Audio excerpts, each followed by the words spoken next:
Hello everyone, my name is Adnan Khan and I am working as an assistant professor at Shantri University.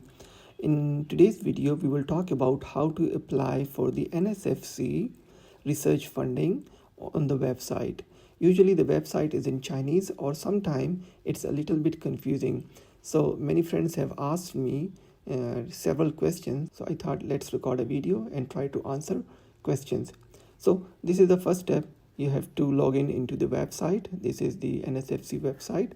And if you are applying for the RFIS research funding for international young scientists or any type of funding through NSFC, you have to ask your school to create an account for you. You cannot create this account by yourself. So once the school create an account for you, for example, this is my account and school has created this one for me. So then you have to apply on the login. Once you apply on the login, if you are doing the login for the first time in the whole day, it will ask you to send an email to you, send a code to your email, and you have to enter the code. But I have already logged in the morning, so for the second time you just need to pass this test. All right, it says that you have to update your password, no need. It says you have to update your phone number, it's also no need. So this is the page, and I have to apply for RFIS. Any application, this is for the Chinese and this is for RFIS. So I click on this one. This is the new application. We click on this one, but before, sometime this page is in Chinese. If it is in Chinese like this, so you have to go here and change it for the RFIS. If you're applying for the Chinese, then no need, you just go there. But I am talking about RFIS for internationals. So I click on this one. All right, this is the page, and I apply on the application. You see here, you click on the new proposal, and now an application will be generated here. Sorry, and now you have to choose which project you want to apply. So most of the time, the postdoc candidates, they apply for the RFIS, research funding for international young scientists. So you have to click here. When you click on this one, a new proposal will be generated here. This, you have to fill all these 5 tabs one by one. So let's talk about the first one, proposal table. And this is your host institution. You don't need to fill this one, it's automatic from your school. The second one is the department. You have to choose a department. If there is no asterisk, then it's not compulsory, but if you want to choose, you can choose. It's in Chinese, then no problem. You can translate the page into English using this Microsoft Edge browser. Once this page is translated, you will see that the department names will also change into English, you see here. So anyhow, if you want to choose, you can choose here. Next one is the project title.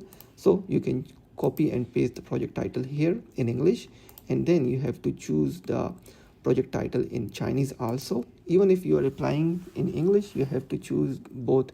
You have to write both English and Chinese titles. All right. Next one is the research period. So if you are a postdoctorate, so you have 1 or 2 years, you can enter here. You don't need to enter this project duration. The next one is the application code. Remember, this code is very important. You have to choose this code very carefully. For example, I click on this one. You see, I have translated the page, so it's in English. And you choose first, you choose your subject. For example, my subject is a Department of Mathematics, Mathematical and Physical Sciences. So I click on this one. So this open many other fields. So I go down and you see my field is fluid mechanics. So I choose A09, click on this one. And then you will go to the specialized field. What is your special, your research area? For example, my research area is A905 or A908 or whatever you want to choose. For example, I choose A905.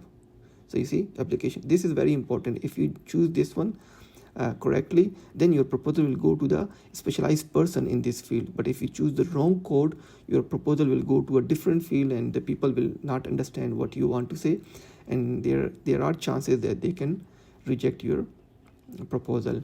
Next, you have to copy and paste the keywords. For example, this one or this one or this one, whatever you want, you can just paste here from your proposal. And you also need to paste your Chinese keywords. Remember, even if you are applying in English, you have to write your title and abstract and keywords both in English and in Chinese. So you have already copy your Chinese keywords. For example, I can show you, let's say this is my proposal. This year I'm applying for the Chinese proposal. So that's why I have written in Chinese. For example, you see, these are the keywords. Just copy from here, copy, and go to the website, and you can paste here, just like this. Okay, so 5 keywords in Chinese and 5 keywords in English. Also, you should copy and paste your abstract here. You go back to your abstract. If it is in English, so you just copy this one and then go back here and paste.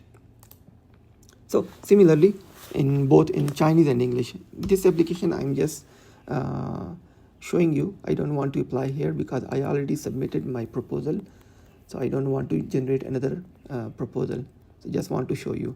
And similarly in Chinese, once you do this one, you have to click on save. When you click on save, the application will be saved. You see, now even if you go back and you come back later, you can edit the application from here. All right, next we go to the second tab, the general information.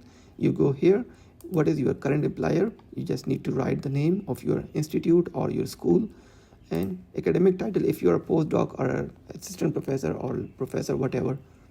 Right, and then this is personal information resume. You have to upload a CV. All right, but remember, what is this CV? Where do you get this CV from? So I will show you. This CV is generated from the NSFC website. You see, I'm going to the main page of the NSFC. This is the main page. All right, here under your name, you can see the basic information, academic page, scientific achievements, research resume. Before you apply for the NSFC, you have to complete all these 4 tasks. For example, the basic information, you can see here, if some information is missing, you can add the information here and click on save. All right, then I go back and click on the academic page. In this page, you can write about your education. You can add one by one. Click on add and you can add the information. Second one, the postdoctoral experience, you can add here if you have any. Third, the research experience or the work experience. If you have done postdoc or you're working, you can add here. And here, if you have already won any other project before, you can click on this one. Okay, all right, I go back to the main page again. The third one is the scientific achievements. In here, in the scientific achievements, you have to enter your papers, your research papers, because when you apply for the NSFC, you have to upload at least 5 papers. So if you have 5 papers, you have to upload here. So how you do this one? For example, you want to add one of your paper, you click on add. I can translate this page for you so you can see in Chinese, in English, sorry.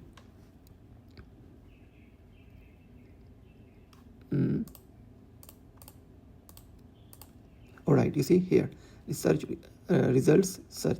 So you click on this one, a new window will pop out, and here you have to search your paper. For example, let's see, this is my recent paper. So for example, I copy the title, I go back to the website and just paste the title here. You click on this one, you see my paper is here, this is my name. So you just click on this box, you'll select the paper, and this means import. When you click on this one, this paper will automatically come into your website, into your academic page. I don't need to import again because I have already did this one. So just click on this one and you will see the paper will come here, and this is the paper, a simplified lattice Boltzmann method. Okay, and next, once you enter the paper, after that you need to go to the edit, and this window will pop out. In this window, you have to enter some more information. For example, I want to translate this into English.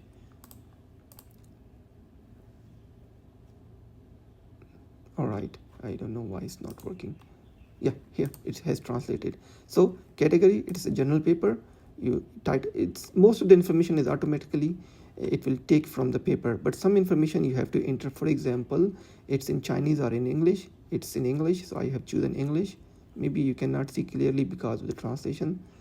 All right, sometimes this information is missing. So if this information is missing, you can enter the information. For example, you see the asterisk. If some asterisk information is missing, you can choose the information. Okay, I have already filled this information, so I don't need to do this again.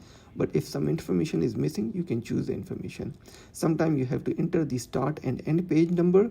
If you have the start and end page number, you can enter here or just click on this one. This article does not contain a start and end page number. Some journal they add the page numbers and some journals they do not add. All right, and later you have to upload the PDF here. But the PDF size should be maximum 3 MB. So I have already uploaded here. You can click on this one and just upload the paper, whatever you want. For example, this is my paper. Okay, so you have to upload here, and then this is the important information you see here. Whenever you upload a paper, you have to tell which one is you, because this is your profile, so you have to choose. You have to tell myself. Okay, you have to click this one. Usually it's not clicked, so you have to click on this one. And also you can see the author list. If the author list is organized, then fine, it's according to the serial number like appears in the paper, so it's okay. If you want to move up and down, so you can choose anyone. For example, I am the first author, so click on this one and you can see move up, you see move up or move down. Okay, and also this is also very important. You have to tell which author you are, whether an author are signed by alphabetical order, or you are the only first author, you are the co-first author, you are sole corresponding author, you are corresponding author. This is very important. If you don't choose these two steps and you submit your proposal, the school will return your proposal back to you and they will ask you to do this again. So it will waste your time. So it's better to do it in the first place. All right, you can click on the save and the information will be saved. All right, I don't want to do this one. I have already did this one. So like this, you can upload one by one, at least 5 of your paper. No need to do many because some of the paper are from the previous year. So I didn't upload so many, just 5 are enough. All right, once this you have uploaded your papers, so you see I have done the scientific achievements. Next I go to the research resume. Here what you have to do, this one I have created for my Chinese proposal. So you can create the resume like this one, create new resume. It will ask you which type you want to apply for. So because you're applying for RFIS, okay, so you can click on this one. When you click on this one, you need to give the title, for example Adnan, and next. Now you see most of the information, it is automatically from your home page. You see you have already entered this one. This is from my school, I didn't do this one. And this is in Chinese because I applied for the Chinese version. All right, next, this information is already from my website, from the NSFC website. I don't need to do anything. You can just check the information if everything is correct. So move forward. This is one of my projects that I have won in 2022. So you don't need to do this one. I didn't add this one. This is automatically from the website. What you have to do, you have to just come here and upload at least 5 representative achievements. You can read this information and you have to upload 5 papers. So what I am doing, I will add here, click on add. Here you have to choose 5 papers. Okay, you can choose the order 1, 2, 3, 4, 5 papers. Any 5 you want to add. Just click on this one and click on add. You see it says successfully imported. When you close this one, you can see 5 of my paper are here. This is very important. And also, for example, you think this paper is very good, it should be on the first, so you can take this paper and you can move up and down like this. Click on this one, it will go up. And similarly, if you want to take this paper on the last, so you can click on this one, it will come last. So you can arrange the order. It's better you should keep your best paper on the top and similarly slowly go down. Okay, so this is your CV. All the information has been added and now you have to save the CV. I can translate this page for you. Wait a minute. Yeah, it says that you want to submit your CV in Chinese or in English. Because I applied for the Chinese version NSFC, so I click on this one, but you can click on this one, submit resume. When you click on this one, a CV will be generated here. It says that it's already did this one, so I click on this one and I can show you later my CV has been generated. So I go back to the home page and click on research resume. You see this CV is here now, and then later you can also download the CV. Understand? All right, now I go back to the NSFC application again. This is my application, sorry, this one. Yeah, here I have told you that you need to apply your upload your personal information resume. So here you will click on upload, and you see this is my CV, so you can just click on this one and upload on this one. Okay, it says that please upload the correct resume. Because I applied for the Chinese one, so it's not working here. So for RFIS one, you have to generate the CV as I told you. You should choose this one. I choose this one, that's why it's not working. So you can choose this one. Okay, all right, I go back to the application again. So you upload here, and once you upload this one, click on save. Oh, it's logged out because I worked here for a long time, so I close this page, but no worries, I have already saved this one. Close this one, and I go to the home page. I click on RFIS again, application, and you see this is my application. I can edit again. So the information you have already entered and saved, you don't need to enter again. All right, now I go to the general information again. This page is done. Just upload the CV, the most important step. Next we go to the proposal description. All right, look at this one. It says that please follow the following step. This is here you have to upload your research proposal, okay, the project proposal. For that you must have an official template. You have already finished your project. If you haven't finished that one, so you can download the proposal template from here. You can see the template. Yeah, this one. You have to fill this one by yourself, and once your proposal is ready, we go here and you can just upload the proposal. But remember, the proposal should be in the PDF format. Okay, so once you finish your proposal, save as PDF, and then you can upload here. For example, this is my proposal. I can show you. Yeah, this is my proposal. I have written in Chinese, so you can upload here, but I don't want to upload this one because this is a different application. So just click on the upload. Okay, when you upload, click on the save again. The application will be saved. Next we go to the budget planning. All right, this is the budget planning. Here you have to enter all your expenses. For example, I can show you my old project. This project I applied in 2022 and I have won this one, so I have written this budget. Yeah, you can see here. So in this budget we have different categories, at least 3 categories. So you can just add all this money and information here. For example, we go back here, you see, you can just choose whatever you want. I have finished this one in my application, in Chinese application, that's why you can see all the information. But for example, I show you equipment, experimental expenses, and labor costs. These 3 are the main categories, 1, 2, and 3. And this purchase of equipment cost, you see, when you go to the equipment expenses, this is the total amount. In the equipment I have 12.5. One means 10,000, and you have to enter the amount in the unit of 10,000. You know, if you are in China, you know what does it mean. And inside the equipment there are many other things, but for the purchase cost of the equipment it's only 30,000 or 31. Okay, so you can see my proposal, this one. Yeah, this is the total one, and inside this equipment cost is 10,000. But remember, this is a different proposal in my case, so you have to enter the information. Just click on this and this and this, and this will automatically sum here. For example, if I delete this one, you see the amount is changing here. If I click on this one, so this will change again. Okay, so once you have entered, remember this amount should be the same as you mentioned in the proposal. All the amount should be same. Otherwise, if there is some difference in this amount and the other amount, then the school will return the project back to you and you have to correct again. All right, after you finish this one, you have to upload the budget statement, the budget justification statement. If you don't know what is budget justification statement, you can download this template and you can fill out. It's just like this one. Okay, so you have to write all the justification, why you need the money and how much money you need for a specific segment. All right, once you have done this one, you have to upload the budget justification, but it should also be in the PDF.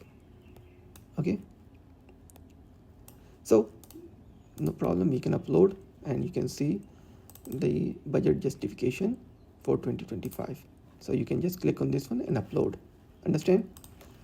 All right, now once you have uploaded this one, you have to save again, and this is the last step, attachment. Here what you have to attach, 5 of your research papers, the recent research papers. For example, I can show you, I have created a folder with my 5 paper, manuscript 1, 2, 3, 4, 5. So for example, I choose manuscript 1 and upload. So this is my manuscript 1. Here you have to tell what is this attachment type. For example, whether it's a doctoral certificate, it's an agreement, support, employment contract, or representative publication. So this is my paper, this research paper. So I click on representative publication. And what is your file name? You can give any file name, but I have given it manuscript 1, so I can remember this one. So I say manuscript 1. And here, if you want to say anything, if you want to write the journal name or anything you want, if you don't want, no need to write anything, just leave it blank.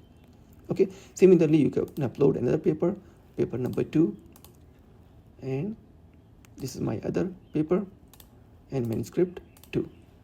Okay, so similarly you can upload 5 papers, and not only the papers, you need to apply, if you are a PhD candidate, you need to apply the doctoral certificate. And sometimes you have, if you are applying in the biological sciences, maybe you need to upload the ethics commitment certificate. So you can ask your school which other documents you need. All right, so you upload, maybe you need to apply the employment contract also. If you are a postdoc, you have to upload several documents. Because I am working as a faculty member, so I just uploaded my 5 papers. I didn't upload anything else. All right, and when you are uploading the paper, you should keep in mind that the paper should be in the PDF format, number 1, and the size of each file should not exceed 3 MB. If it is more than 3 MB, so it will not work. So it's better to reduce it to the 3 MB. And the rest of the files, for example, degree or other things, it should be either PDF or JPG. Except from these files, you cannot upload any other type of file. So once you have uploaded all the paper, you need to click on save. All right, you see, I have saved this file. I have uploaded all the information which was needed. So once you have done this one, you need to click on the generate PDF. If I click on generate PDF here, it says that you didn't add so many things, because I have shown you in the previous page some information I haven't added, because this video is only to show how to apply. So I can show you my project which I created this morning. And for example, you see, when I click on the generate PDF, you will get this kind of file, this type of file. And in this file, it's in Chinese because I applied in Chinese. You will get all the information in English.